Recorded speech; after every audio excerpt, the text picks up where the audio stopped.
بسم الله الرحمن الرحيم.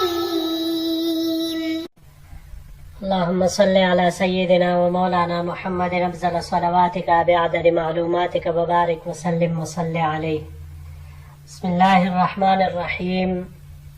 عزیز طلباء کرام، مختارات من ادب العرب سے بحمد اللہ تعالی آج ہمارا سبق نمبر 26 ہے. فی بنی سعد مضمون کا آج دوسرا حصہ پیش خدمت ہے. تو بڑھتے ہیں اپنے سبق کی طرف.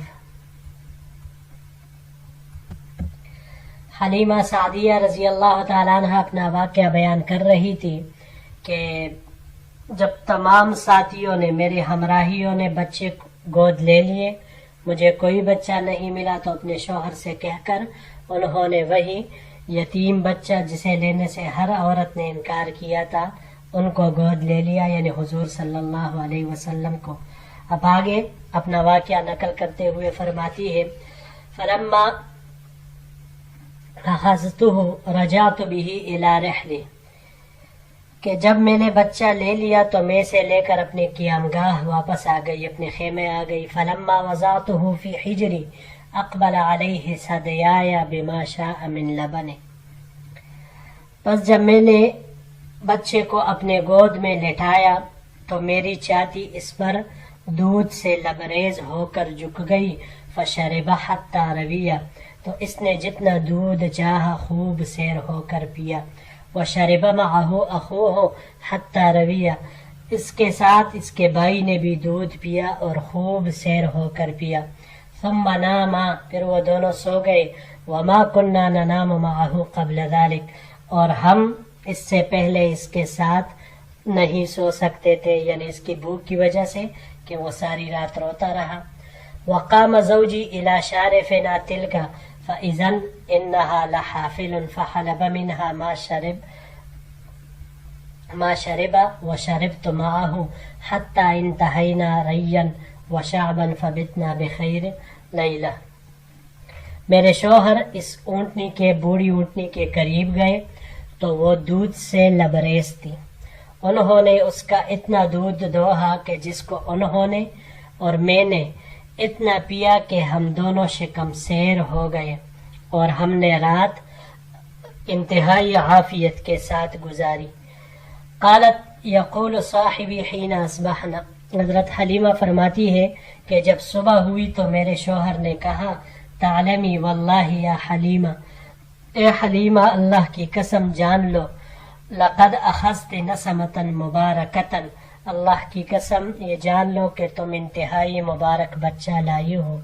قالت، حضرت حلیمہ فرماتی ہے فقلت، میں نے کہا واللہ انی لارجوہ ذالک، میں بھی اللہ کی قسم مجھے بھی یہی توقع ہے کہ یہ بچہ بہت ہی بابرکت ہے. یہاں پر یہ چند الفاظ ہے حجری. حجر گود کو کہا جاتا ہے، اس کی جمع حجور آتی ہے. باب نصارہ سے جب ہم اس کو لے حجرن حجرانن، دونوں طرح مصدر اس کے آتے ہیں، روکنے کے معنی میں، محروم کرنے کے معنی میں. اس کو باب افعال سے جب ہم لیں گے تو احجارن، چھپانے کے معنی میں یہ آئے گا. اور باب افتعال سے لے لیں تو پھر باب افتعال سے اس کا مصدر احتجارن آئے گا. احتجارن اپنی گود لینا، اس معنی میں یہ استعمال ہوگا. پھر اگلا لفظ ہے رویہ. یہ باب سمعہ سے یہاں پر استعمال ہوا ہے. یہ ریین ریین، را کے فتحہ کے ساتھ اور کسرہ کے ساتھ سیراب ہونے کے معنی میں یہ استعمال ہوتا ہے. اس کے علاوہ جب ہم باب ضربہ سے اس کو لیں گے روایتاً تو یہ نقل کرنے، روایت بیان کرنے کے معنی میں یہ آتا ہے. باب تفعیل سے ترویتاً، سفر میں پانی اپنے ساتھ لے جانے کے معنی میں. اور باب افتعال سے ارتواءً، مضبوط ہونے کے معنی میں آتا ہے.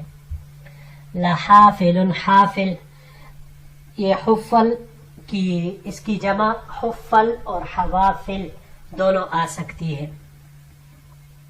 باب ضربہ سے اس کو جب ہم لیں گے تو ضربہ سے اس کا مصدر یہاں پر یہ ضربہ سے ہی استعمال ہوا ہے. حفلاً، حفیلاً، حفولاً، 3 طرح کے مصدر اس کے آتے ہیں کثرت سے جمع ہونے کے معنی میں.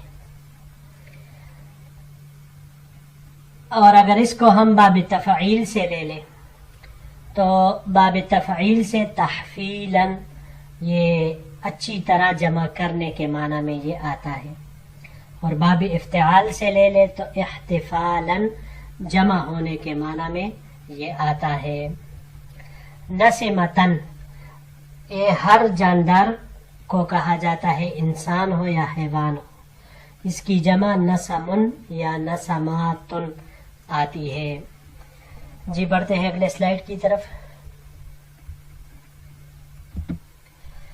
قالت ثم خرجنا وركبت اتانی وحملته علیہا معی. حضرت حلیمہ رضی اللہ عنہا فرماتی ہے کہ پھر ہم مکہ مکرمہ سے نکلے، میں اپنی دراز گوش پر سوار ہوئی اور اس بچے کو اپنے ساتھ اس پر بٹھا لیا. فواللہ لقطعت بالركب ما يقدر عليها شيء من حمرهم. اللہ کی قسم وہ دراز گوش اس تیزی سے سفر طے کرنے لگی کہ میرے دوستوں کے خچروں کے لیے یہ ممکن نہیں تھا. حتی ان صواحبی لیقلن یا ابنت ابی ذؤیب ویحک اربعی علینا. میری ہمراہی عورتیں تعجب سے کہنے لگی، اے بنت ابی ذؤیب، تمہارا ناز ہو، ہم پر آسانی کر، یعنی ہمارا بھی کچھ خیال رکھ. الیست هذه اتانک التی کنت خرجت علیہا، کیا یہ تمہارا وہی دراز گوش نہیں ہے جس پر تم سوار ہو کر نکلی تھی؟ فاقول لہن بلا واللہ انہا لہی. میں نے ان سے کہا کہ ہاں اللہ کی قسم یہ تو وہی دراز گوش ہے. فیقلن واللہ ان لہا لشانا، تو وہ کہنے لگی بے شک اس کی تو عجیب شان ہو گئی ہے. قالت ثم قدمنا منازلنا من بلاد بنی سعد. حلیمہ رضی اللہ عنہ فرماتی ہے کہ ہم پھر بنو سعد میں اپنے گھر آئے. وما اعلم ارضا من ارض اللہ اجدب منها، اور میں اللہ کی زمین میں سے کوئی زمین بنو سعد کی زمین سے زیادہ قدسالی میں مبتلا نہیں جانتی تھی. فکانت غنمی تروح علیہ حین قدمنا به معنا شباعا لبنا. لیکن جب ہم اس بچے کو لے کر آ گئے تو میری بکریاں شام کو شکم سیر اور دودھ سے بری ہو کر لوٹتی. فنحلب ونشرب، ہم اس سے دودھ نکالتے اور پیتے. وما يحلب انسان قطرة لبن ولا يجدها في زرع حتى كان الحاضرون من قومنا يقولون لرعيانهم. جبکہ کوئی بھی شخص دودھ کا ایک قطرہ دھوتا تھا اور نہیں وہ اپنے جانوروں میں اس کو پاتا تھا، یہاں تک کہ لوگ، ہماری قوم کے لوگ اپنے چرواہوں سے کہنے لگے ویلکم اسرحوا حیث یسرح راعی بنت ابی ذؤیب، کہ اپنے جانوروں کو تم بھی وہاں پر چراؤ جہاں بنت ابی ذؤیب کا چرواہا چرواتا ہے. فتروح اغنامهم جیاعا ما تبز بقطرة لبن، مگر پھر بھی ان کے جانور شام کو بھوکے اور دودھ سے خالی لوٹتے. وتروح، یہ اگلے سلائیڈ کے ساتھ اس کو جوڑ دیں گے انشاءاللہ.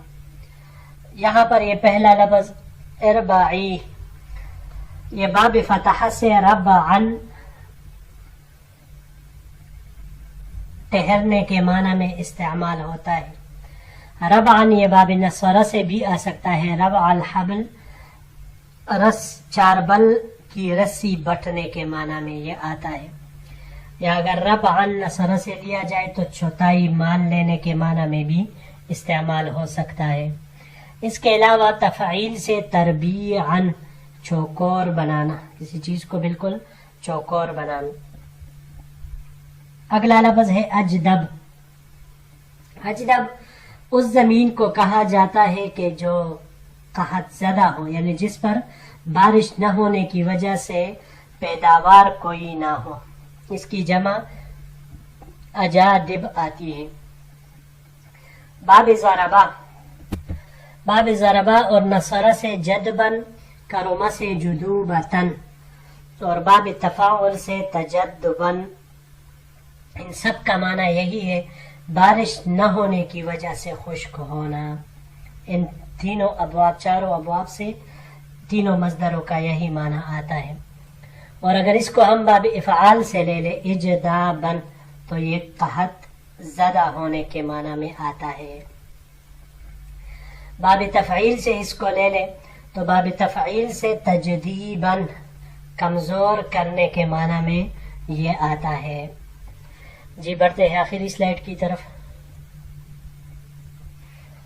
وَتَرُوحُ غَنَمِي شِبَاعًا لُبَّنًا، اور ہماری بکریاں شکم سیر اور دودھ سے لبریز لوٹتی. فلم نزل نتعرف من اللہ الزیادت والخیر حتی مزد سنتاہ وفصلتہ.